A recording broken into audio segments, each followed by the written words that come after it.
Hello बच्चों, स्वागत है आप सभी का हमारे YouTube channel biochem classes Prayagraj में। तो आज के इस वीडियो लेक्चर में हम बात करेंगे एल्कोहल, फिनॉल और ईथर की। तो इस वीडियो लेक्चर में 3 टॉपिक है। एक है एल्कोहल, दूसरा है फिनॉल, तीसरा है ईथर। तो पहले हम एल्कोहल को समझेंगे, फिर फिनॉल को समझेंगे, फिर ईथर को समझेंगे। और ये जो वीडियो है आपके एल्कोहल, फिनॉल और ईथर का बेसिक वीडियो है। तो चलिए शुरू करते हैं आज की इस वीडियो को। तो पहला टॉपिक है हमारा एल्कोहल। एल्कोहल क्या होता है कि जब एलिफैटिक हाइड्रोकार्बन का कोई हाइड्रोजन हाइड्रोक्सिल समूह OH से प्रतिस्थापित हो जाए तो बनने वाला यौगिक एल्कोहल कहलाता है। इसका क्या मतलब हुआ? जैसे यहाँ पर एक कार्बन दिया हुआ है, कार्बन, यहाँ पर एक कार्बन है और इस कार्बन से 4 हाइड्रोजन अटैच हैं। एक हाइड्रोजन यहाँ पर, दूसरा यहाँ पर, तीसरा यहाँ पर और चौथा यहाँ पर। ये चारों जो हाइड्रोजन है वो डायरेक्टली इस कार्बन से अटैच है। अब इस कार्बन में से किसी एक हाइड्रोजन को हटाकर उसकी जगह OH समूह अगर हम लगा देते हैं तो ये पूरा का पूरा यौगिक हमारा एल्कोहल यौगिक बन जाएगा या एल्कोहल बन जाएगा। तो इसके अंदर हम OH को लगाते हैं तो ये बन जाता है CH3OH, यानी ये जो यौगिक है हमारा ये बन गया आपका मेथेनॉल। मेथेनॉल इसलिए इसको कहते हैं क्योंकि इसमें कार्बन की संख्या 1 है और जब भी कार्बन की संख्या 1 होगी तो उसका नाम मेथ पड़ेगा और OH समूह की वजह से इसके अंदर ऑल जोड़ देते हैं और सब में सिंगल बॉन्ड है इसलिए ये N है, इसलिए इसका नाम बनेगा मेथेनॉल। इसी का दूसरा नाम होता है मेथिल एल्कोहल, या इसी को साधारण भाषा में वुड स्पिरिट के नाम से भी जाना जाता है। दूसरा टॉपिक है हमारा फिनॉल। फिनॉल क्या होता है कि जब एरोमेटिक हाइड्रोकार्बन का कोई हाइड्रोजन प्रतिस्थापित कर दिया जाता है OH समूह द्वारा। जैसे बेंजीन एक एरोमेटिक हाइड्रोकार्बन है, ये देख रहे हैं आप बेंजीन।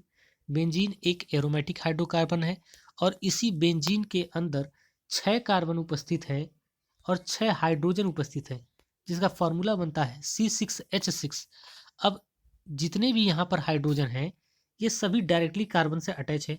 अब इन हाइड्रोजनों में से किसी भी हाइड्रोजन को हटाकर हम यदि OH समूह को अटैच कर दे तो ये बन जाता है आपका फिनॉल। ये बन जाता है आपका फिनॉल। और कैसे पहचान में आएगा कि ये फिनॉल है? क्योंकि इसमें आपका क्या लगा होता है, OH समूह। तो ये थी आपकी फिनॉल की परिभाषा। नेक्स्ट आगे बढ़ते हैं हम लोग, एल्कोहल के बारे में बात करते हैं। एल्कोहल का वर्गीकरण। तो एल्कोहल को दो प्रकार से वर्गीकृत किया जा सकता है। एल्कोहल को दो प्रकार से वर्गीकृत किया जा सकता है। पहला है OH समूह की संख्या के आधार पर। OH समूह की संख्या के आधार पर, तो OH समूह की संख्या के आधार पर एल्कोहल हमारा टोटल 3 प्रकार के।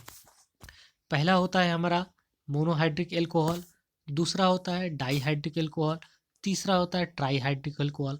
इसका क्या मतलब हुआ? मोनो का मतलब होता है एक, यानी एल्किल समूह जिस OH जिस समूह से जुड़ा होगा वो केवल और केवल एक कार्बन से जुड़ा होगा। OH जिस समूह से जुड़ा होगा वो केवल और केवल एक कार्बन से जुड़ा होगा, इसलिए इसको कहते हैं मोनोहाइड्रिक एल्कोहल। अब बात करते हैं डाईहाइड्रिक की। तो डाई का मतलब ही होता है दो। डाई का मतलब ही होता है दो, यानी OH समूह जिस भी कार्बन से अटैच होगा वो अलग अलग दो कार्बन होंगे और इसलिए इसका जो नाम होता है वो बनता है एथाइलिन, एथाइलिन ग्लाइकॉल। तो OH जो दो OH अलग अलग होंगे वो दो अलग अलग कार्बन से अटैच होंगे। तीसरा है ट्राईहाइड्रिक एल्कोहल। ट्राईहाइड्रिक एल्कोहल का मतलब हुआ OH समूह 3 अलग अलग कार्बन से अटैच होंगे। यहाँ पर देख सकते हैं एक OH पहला कार्बन, दूसरा OH दूसरा कार्बन, तीसरा OH तीसरा कार्बन। तो OH समूह इसके अंदर 3 अलग अलग कार्बन से अटैच होंगे और OH समूह की टोटल संख्या हो जाएगी 3। इसलिए एल्कोहल जो है OH समूह की संख्या के आधार पर 3 प्रकार के, एक मोनोहाइड्रिक, दूसरा डाईहाइड्रिक, तीसरा ट्राईहाइड्रिक। अब आगे बढ़ते हैं हम लोग, OH समूह से जुड़े कार्बन की संख्या के आधार पर एल्कोहल के प्रकार। तो OH समूह से जुड़े कार्बन की संख्या के आधार पर एल्कोहल भी टोटल 3 प्रकार के। पहला है इसके अंदर प्राइमरी एल्कोहल, जिसको हम लोग 1 डिग्री एल्कोहल भी कहते हैं। दूसरा है सेकेंडरी एल्कोहल, जिसको हम 2 डिग्री एल्कोहल भी कहते हैं।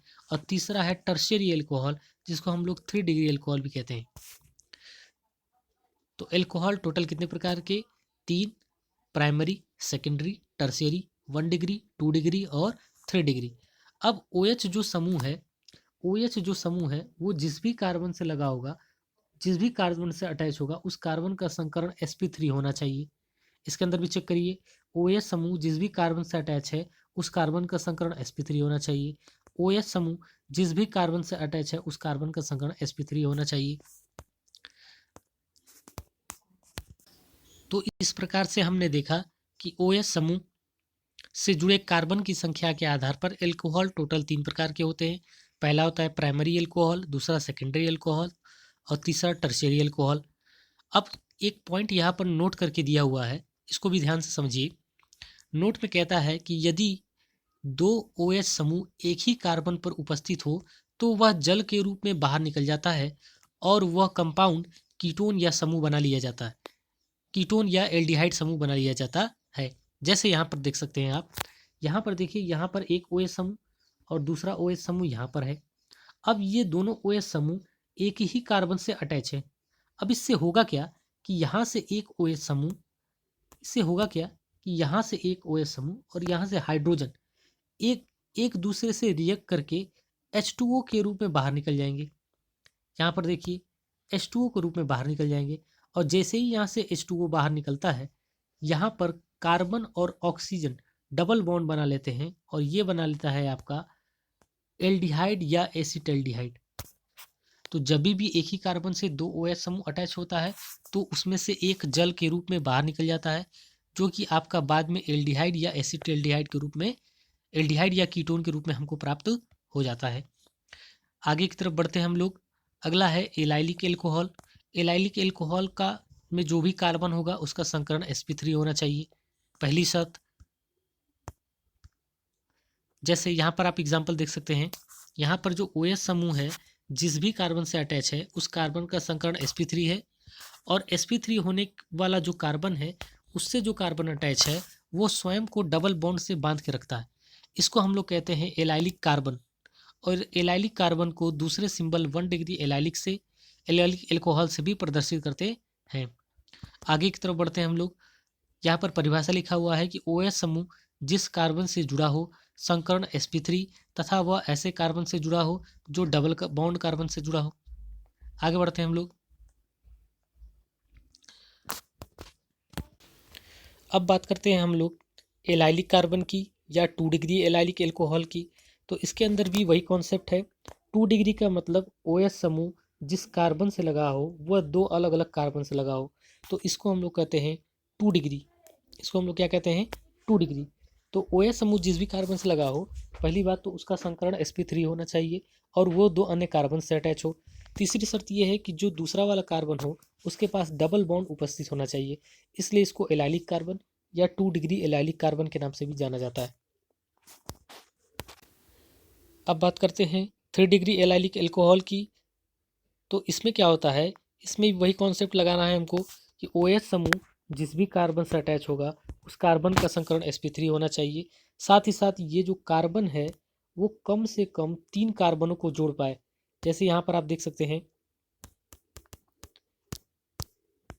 यहाँ पर आप देख सकते हैं एक कार्बन ये वाला हो गया, दूसरा कार्बन ये वाला हो गया, तीसरा वाला कार्बन ये हो गया और ये जो कार्बन है ये तीनों को जोड़ा है। साथ ही साथ इस कार्बन का संकरण क्या है, हमारे पास sp3 है और इसी sp3 कार्बन से हमारा OH समूह भी जुड़ा हुआ है, इसलिए इसको हम कहते हैं 3 डिग्री एलाइलिक एल्कोहल। आगे बढ़ते हैं। अब बात करेंगे विनाइलिक एल्कोहल की। तो विनाइलिक एल्कोहल क्या होता है? विनाइलिक एल्कोहल की जो पहली शर्त होती है वो कहता है कि उसके अंदर जो कार्बन अटैच होगा OH समूह से उसका संकरण sp2 होना चाहिए। यहाँ पर आप देख सकते हैं कि OH समूह जिस भी कार्बन से अटैच है उसका संकरण आपको sp2 मिलेगा। तो sp2 होने की वजह से ये बन जाता है आपका विनाइलिक एल्कोहल। अब एक बार इसकी परिभाषा भी पढ़ लेते हैं कि OH जिस कार्बन से जुड़ा हो उसका संकरण sp2 हो, साथ ही साथ वह डबल बॉन्डेड कार्बन से भी जुड़ा हो। तो OH जिस कार्बन से जुड़ा हो उसका संकरण क्या होना चाहिए? sp2, साथ ही साथ वह डबल बॉन्डेड कार्बन से जुड़ा हो। तो ऐसे यौगिकों को हम लोग विनाइलिक एल्कोहल के नाम से जानते हैं। ऐसे यौगिकों को हम लोग विनाइलिक एल्कोहल के नाम से जानते हैं। तो ऐसी अच्छी अच्छी वीडियोस के लिए हमारे यूट्यूब चैनल को सब्सक्राइब करिए और ज़रूरतमंद बच्चों को शेयर करिए। हमारा उद्देश्य शिक्षा को बढ़ाना है, हिंदी माध्यम के बच्चों को आगे बढ़ाना है। मिलते हैं नेक्स्ट वीडियो में। जय हिंद।